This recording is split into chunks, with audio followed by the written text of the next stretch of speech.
جی 4 class السلام علیکم، کیسے ہیں؟ کیا حال چال ہے بیٹا؟ آج ہے 19 اگست اور ہمیں وہی دہرائی والا کام کرنا ہے اور تفہیم نمبر 2 کی پریکٹس کرنی ہے۔ ہم کیا کر رہے تھے؟ ہم کر رہے تھے تفہیم۔ تو بیٹا آپ سب جانتے ہیں کہ تفہیم ہم کیوں کر رہے ہیں۔ ہماری یہ تفہیم کا سوال سب سے پہلا پیپر کا سوال ہوتا ہے، اس کی پریکٹس ہم جتنی بھی کریں تو وہ کم ہوتی ہے۔ ہم نے پچھلے صفحے میں پچھلی تفہیم نمبر 1 کی، جس میں ہم نے ایک پھرتیلے کھیل کے بارے میں دیکھا جس کو نئے نام کے ساتھ پٹھو گرم کے ساتھ پکارا جاتا ہے، لیکن وہ اصل میں ہے ایک پھرتیلا کام کہ آپ اس میں بھاگ دوڑ آپ نے دکھانی ہوتی ہے۔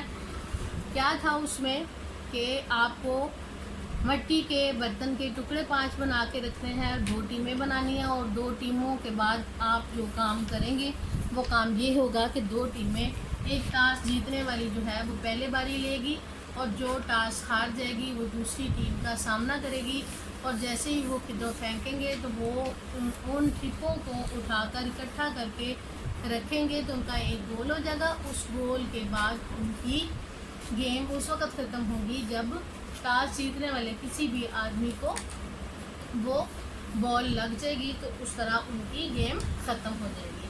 آج ہم ایک دوسرے نئے پیراگراف کے ساتھ نئی تفہیم کریں گے۔ اس تفہیم میں ہمارے پاس کیا ہے؟ یہ تفہیم بھی کچھ اس طرح ہے۔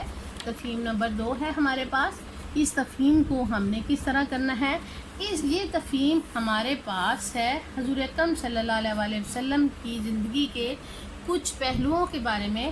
تو بیٹا ہر چیز، ہر کام کے لیے ہم نے دیکھا، ہم نے اپنے سبق اسلامیات میں سنت نبوی کے بارے میں، اطاعت رسول کے بارے میں اور اللہ تعالیٰ اور رسول کے حکموں کی پابندی کرنے کے بارے میں پڑھا۔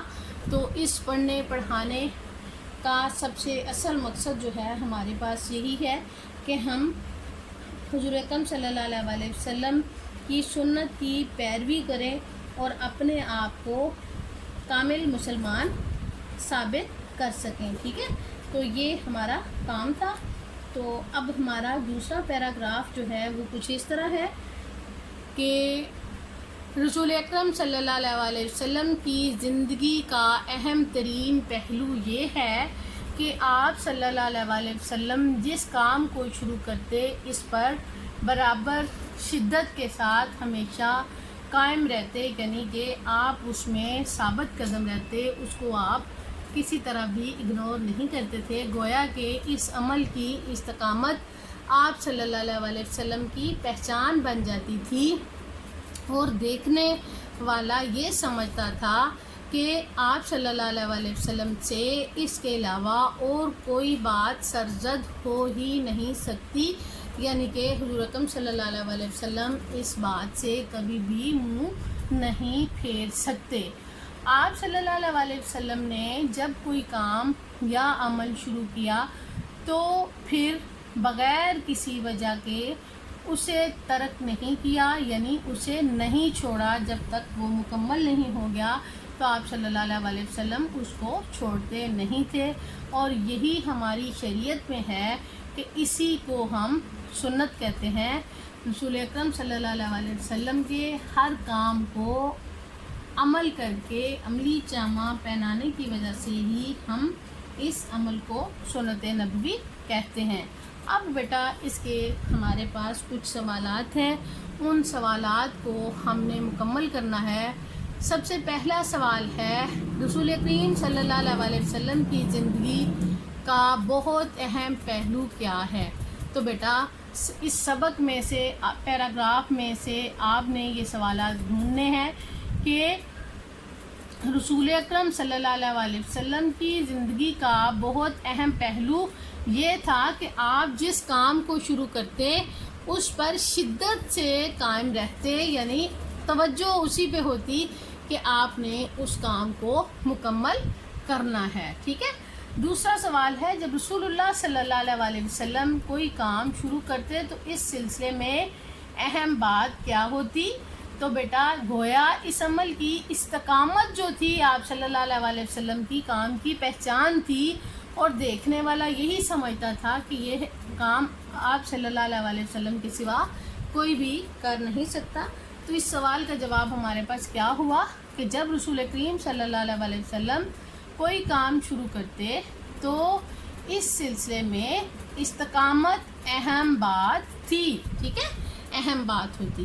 اب پوچھا جاتا ہے سنت سے کیا مراد ہے؟ تو بیٹا ہم نے اسلامیات میں پڑھا تھا کہ سنت سے کیا مراد ہے، یعنی وہ کام جو اللہ تعالیٰ نے قرآن مجید میں تو لکھے ہیں لیکن ان کو عملی جامہ پہنا کر رسول اکرم صلی اللہ علیہ وسلم نے ہمارے سامنے پیش کیا، اور اس کام کی پیروی کرنا جب ہر مسلمان پر فرض ہے تو اس پیروی کو پورا کرنے کا نام سنت ہے۔ ہم اس سنت کو پورا کرتے ہیں۔ تو اس پیراگراف کے مطابق یہاں پہ جواب یہ ہے، آپ صلی اللہ علیہ وسلم جب کوئی عمل شروع کرتے تو بغیر کسی وجہ سے اسے نہیں ترک کرتے تھے، اسی کو شریعت میں سنت کہا گیا ہے کہ رسول اکرم صلی اللہ علیہ وسلم کی جو پیروی ہے وہی ہمارے پاس سنت نبوی ہے، ٹھیک ہے۔ آگے ہے دین اسلام کا غالب پہلو کیا ہے؟ تو بیٹا دین اسلام کا غالب پہلو یہی ہے کہ ہم حضور اکرم صلی اللہ علیہ وسلم کی زندگی پر عمل کریں، ان کی پیروی کریں، ان کے بتائے ہوئے کاموں کو پوری طرح اپنی زندگی میں شامل کر لیں۔ ان کے بغیر ہماری زندگی ادھوری ہے، اس کے بغیر ہماری زندگی کا کوئی مقصد نہیں ہے۔ یعنی دین اسلام کا غالب پہلو یہ ہے کہ آپ صلی اللہ علیہ وسلم کی زندگی کے بغیر ہماری زندگی نامکمل ہے، ٹھیک ہے۔ اس نثر پارے کا عنوان تجویز کریں۔